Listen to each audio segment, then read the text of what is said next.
Guys അസ്സലാമു അലൈക്കും. Welcome back to day 2. നമ്മൾ 30 ഡേയ്സിലെ സെക്കൻഡ് വീഡിയോ ആണ്. ഫസ്റ്റ് എനിക്ക് പറയാനുള്ളത് എന്താ വെച്ച് കഴിഞ്ഞാൽ, എന്നെ സപ്പോർട്ട് ചെയ്ത എൻ്റെ ഫ്രണ്ട്സിന്, എൻ്റെ ഫാമിലിക്ക്, എൻ്റെ ഫോളോവേഴ്സ് അല്ല, എൻ്റെ ഫാമിലിക്ക് ഹൃദയത്തിൻ്റെ ഉള്ളിൻ്റെ ഉള്ളിൽ നിന്ന് ഞാൻ എന്താക്കുന്നുണ്ട്, നന്ദി പറയുന്നുണ്ട് സുഹൃത്തുക്കളെ. തീരുമാനം എടുക്കണ്ടേ ഞാനും നിങ്ങളൊക്കെ തന്നെ. എയർ ഇന്ത്യയിൽ പോകണോ, ബിസിനസ് ക്ലാസ് പോകണോ, പ്രൈവറ്റ് ജെറ്റിൽ പോകണോ എന്നുള്ള തീരുമാനം എടുക്കേണ്ടത് നമ്മളാണ്. നമുക്ക് മാരുതിയിലും പോവാ, BMW പോവാ. സംഭവമൊക്കെ സെയിം തന്നെയാണ്, പക്ഷേ ഫീല് വേറാണ് മച്ചാനെ, അതാ മനസ്സിലാക്കേണ്ടത്. പിന്നെ എനിക്ക് മനസ്സിലായ എന്താ വെച്ച് കഴിഞ്ഞാല്, ഒരു കാര്യം നമ്മൾ ചെയ്യാൻ ഇറങ്ങുമ്പോൾ നമ്മളെ സപ്പോർട്ട് ചെയ്യാന്, നമ്മളെ മോട്ടിവേറ്റ് ചെയ്യാന്, ഡീമോട്ടിവേറ്റ് ചെയ്യാന്, കളിയാക്കാന്, പുച്ഛിക്കാനൊക്കെ കുറെ ആൾക്കാരുണ്ടാവും.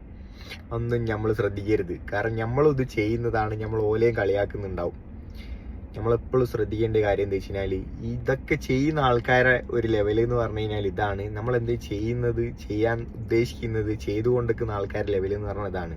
പോലും നമ്മളും തമ്മിൽ ഒരുപാട് വ്യത്യാസമുണ്ട്. ഈ വീഡിയോ ഇട്ടപ്പോൾ ആദ്യം മനസ്സിലായ കാര്യം എന്ന് വെച്ച് കഴിഞ്ഞാൽ, എൻ്റെ അതേ സിറ്റുവേഷനിൽ കൂടി പോകുന്ന കുറേ ആൾക്കാരുണ്ട്, ചെയ്ത് തുടങ്ങിയ ആൾക്കാരുണ്ട്, ചെയ്യാൻ പോവാൻ നിൽക്കുന്ന ആൾക്കാരുണ്ട്. നിങ്ങൾ എന്ത് വേണേ ചെയ്തോ, നിങ്ങൾ ഒരിക്കലും ഒരു കോണ്ടന്റ് ക്രിയേറ്റർ ആവണമെന്നോ അല്ലെങ്കിൽ ഒരു വ്ളോഗർ ആവണമെന്നൊന്നും ഞാൻ പറയുന്നില്ല. നിങ്ങൾ എന്താണോ നിങ്ങളുടെ ഉള്ളിൽ കിടക്കുന്നത്, അതിങ്ങനെ നമ്മളെ ഉള്ളിൽ നിന്ന് ഇങ്ങനെ ഒരു സാധനം ഇങ്ങനെ നമ്മളെങ്ങനെ എന്താക്കുന്നുണ്ടാവും, ഇങ്ങനെ ഇടങ്ങാറാക്കുന്നുണ്ടാവും. ചെയ്യെന്ന് പറഞ്ഞിട്ട് അത് നിങ്ങൾ റിസൾട്ട് വരൂ.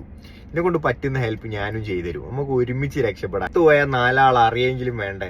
സാധാരണ പണ്ടൊക്കെ ഓരോരുത്തർ മരിച്ചു പോയി കഴിഞ്ഞാൽ വാട്സപ്പിലൊക്കെയും വരിക. ഇപ്പൊ അതൊക്കെ മാറി, ഇപ്പൊ കാലഘട്ടം മാറി. ഇപ്പൊ ഓരോരുത്തർ ഇൻസ്റ്റയിൽ സ്റ്റോറി ഇടും.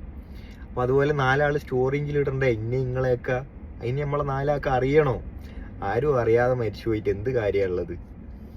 നമ്മളെ വിറ്റ് പല ആൾക്കാരും പൈസ ആക്കിയിട്ടുണ്ട് പണ്ടേ. നമ്മളിനി മറ്റുള്ളവരെ വിറ്റ് നമ്മൾ പൈസ ആക്കുക. ഇതൊക്കെ തന്നെ എല്ലാവരും ചെയ്യുന്നത്. നിങ്ങൾ കേട്ടിട്ടില്ലേ, ഒന്ന് ചീനാലാണ് മറ്റൊന്നിന് വളാവുക. അതുപോലെ തന്നെയാണ് ഞാൻ കാരണം ചിലപ്പോൾ നിങ്ങൾ രക്ഷപ്പെടും, അല്ലെ നിങ്ങൾ കാരണം ഞാൻ രക്ഷപ്പെടൂ. നാളെ ഇതൊക്കെ പിന്നെയും ഇങ്ങനെ റിപ്പീറ്റ് ചെയ്തുകൊണ്ട് നിൽക്കൂ. സോ ഗൈസ്, ഞാൻ നിർത്തുകയാണ്. നാളെ അടുത്ത വീഡിയോ ആയിട്ട് കാണാം. അതുവരെ ബൈ.